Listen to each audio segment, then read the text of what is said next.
In Gaza, they marched on the streets to protest what many see as a one-sided offer to favor Israel rather than the Palestinians. We say to Trump and the American administration that our people are united behind President Abbas and our Palestinian leadership. We reject this plan, a plan of shame that has nothing to offer Palestinians. The Trump administration's Peace to Prosperity plan would allow Israeli settlements to possibly be annexed into Israel, its military to control the West Bank border with Jordan, forcing Hamas and other groups to disarm, and Jerusalem would officially be the undivided capital of Israel.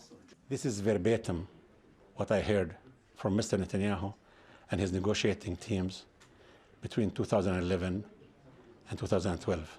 It's about annexation, it's about apartheid, it's about departing the Oslo Accords and the agreement signed and international law, and it's departing the idea of making peace between Palestinians and Israelis. Included in the triumphal announcement in the White House on Tuesday was the president's son-in-law and a senior advisor. He's part of the American team working on the Middle East plan for the past 3 years.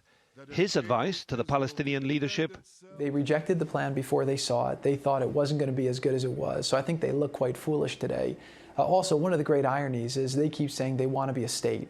If you're a state, you don't call for days of rage when you don't get what you want. The status of Jerusalem is always contentious in Israel and for the Palestinians, as is the Israeli occupation of West Bank areas and the right of return for Palestinian families and their descendants who fled there when Israel was formed in 1948. There are still some opposition voices in Israeli society. Anybody who rushes to announce the annexation of isolated settlements in Judea and Samaria on the West Bank wants to make sure that the peace process ends before it's even begun. This is what Netanyahu wants to do. Some Palestinian communities which have scattered to neighbouring countries demonstrated in Lebanon and Egypt. The Arab League responded too, emphasising the concessions that are expected of the Palestinians while the Israelis aren't required to make any.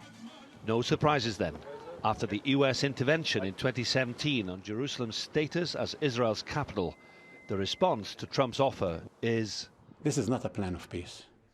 This is the scandal and the fraud of the century. Iolo Dafydd, TRT World.